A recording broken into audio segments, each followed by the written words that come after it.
Okay, in this video, we will finally bake our normal map. So we transfer more of the detail, so the actual creases and the way the light actually works with this. So same exact setup, select everything, pumpkin_LP last, but now we need more image textures. So I'm just gonna hit Shift A and find a new image texture.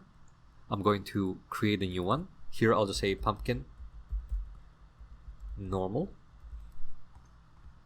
Now this image pumpkin normal we made, go to the top here, click on pumpkin normal, drop down image save, make sure you saved it, and now from this color we will feed it into something called normal map.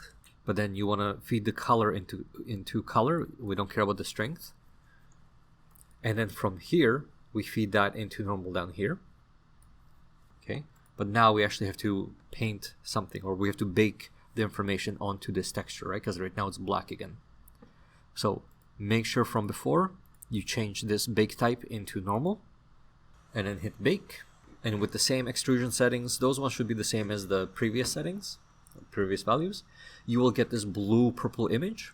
This image essentially captures the light data. You can research this on your own, but I'll just leave it at that. Now I will hide my pumpkin and I will hide the stem, which is the high poly.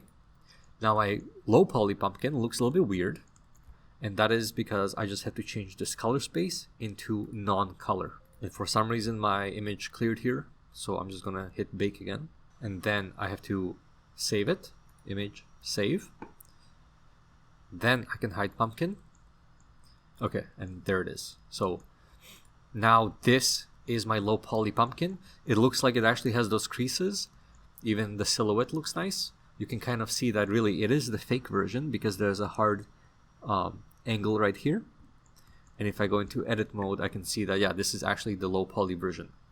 So there's a quick kind of side-by-side comparison. If I disable normal by unplugging it there, this is what the pumpkin looks like without the normal maps baked in. This is with the normal map baked in.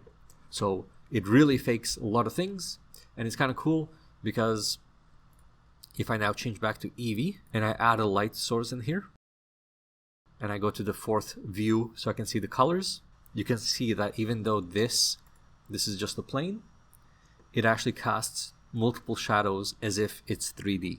So that is the strength of normal maps. Very powerful and a great way to fake detail. Obviously I did not do a good job baking the normal or the color here, so I would just have to play around with the extrusion number here. So yeah, that's it for the baking video. Hopefully this helps, and good luck.